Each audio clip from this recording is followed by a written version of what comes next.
بسم اللہ الرحمن الرحیم۔ السلام علیکم ورحمۃ اللہ وبرکاتہ۔ یہ 9 دعائیں مانگنے کا اہتمام کرتے رہنا چاہیے۔ رسول اللہ صلی اللہ علیہ وآلہ وسلم نے فرمایا کہ جس شخص کو کوئی فکر، غم، بیماری، سخت حالات، ذلت یا روزی کی تنگی لاحق ہو اور وہ یہ کہے، اللہ تعالیٰ اسے ان پریشانیوں کو دور کر دیتا ہے۔ دعا کیا ہے؟ بسم اللہ الرحمن الرحیم۔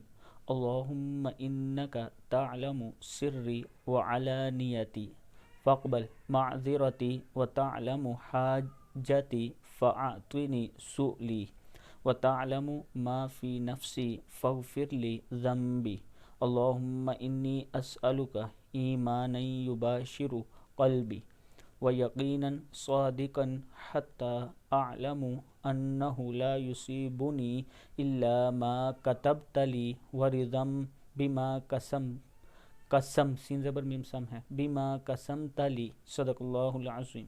ایک مرتبہ ڈیلی یہ دعا پڑھ لیا کریں۔ السلام علیکم ورحمۃ اللہ وبرکاتہ۔